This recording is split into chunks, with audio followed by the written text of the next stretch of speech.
ഈ കോണ്ടത്തിന്റെ കാര്യം പറയുമ്പോൾ മിക്ക ആളുകളും ചിലപ്പോൾ സെക്സ് ചെയ്യുന്നതിനേക്കാളും മുന്നേ ഈ കോണ്ടം ഒക്കെ വാങ്ങിപ്പോവും. പക്ഷേ ഇന്റർകോഴ്സ് ചെയ്യുന്ന സമയത്ത് ഈ കോണ്ടം ചിലപ്പോൾ യൂസ് ചെയ്ത് അത് സ്ലിപ്പായി പോകുന്ന ഒരു അവസ്ഥ ഉണ്ടാവും. അല്ലെങ്കിൽ ഈ കോണ്ടം ഇട്ടിട്ട് കംഫർട്ട് ആവുന്നില്ല എന്ന് പറയുന്ന ആളുകളുണ്ട്. അല്ലെങ്കിൽ കോണ്ടം വല്ല മറ്റ് പ്രൊട്ടക്ഷൻ മെത്തേഡ്സ് ഒന്നും ഇല്ലാതെ അൺസേഫ് ആയിട്ടുള്ള സെക്സ് ആണ് പിന്നീട് ചെയ്യുന്നത്. ശരിക്കും ഈ കോണ്ടം ഉപയോഗിച്ച് പ്രോപ്പറായിട്ട് സെക്സ് ചെയ്യാൻ പറ്റുന്നില്ല എന്ന് പരാതികൾ പറയുന്ന ആളുകളും ഉണ്ട്. ഓക്കെ, അത് ശരിക്കും പറഞ്ഞാൽ കോണ്ടം ഉപയോഗിച്ച് സെക്സ് ചെയ്യാൻ പറ്റില്ല എന്നാൽ അവരുടെ അർജൻസ് ആണ്. പെട്ടെന്ന് അവർ ഇതിന് പോലും ക്ഷമയില്ലാതെ, അതായത് അവർ പെട്ടെന്ന് ആ ഒരു മൂഡിലേക്ക് വരുമ്പോൾ സെക്സിലേക്ക് ഏർപ്പെടുന്നതാണ് കാരണം. പക്ഷെ അങ്ങനെ ചെയ്ത് കഴിഞ്ഞിട്ടുണ്ടെങ്കിൽ അതിൻ്റെ റിസ്ക്കും ഉണ്ട്.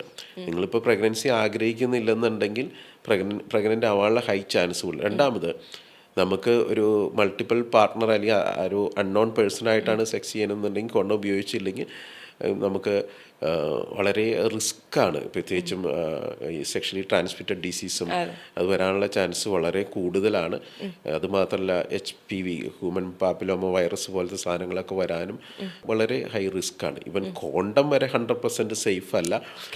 ചില കോണ്ടംസ് ചിലപ്പോൾ പൊട്ടിപ്പോകാനുള്ള ചാൻസ് കൂടുതൽ ഉണ്ടാവുള്ള അങ്ങനെയുള്ള ചാൻസുകളുണ്ട്. പിന്നെ ചിലർക്ക് കോണ്ടം ഒട്ടും കംഫർട്ടല്ല, അവരുടെ സെൻസേഷൻ കുറയുന്ന ഒരു ഫീൽ അവർക്ക് അനുഭവപ്പെടുന്നു.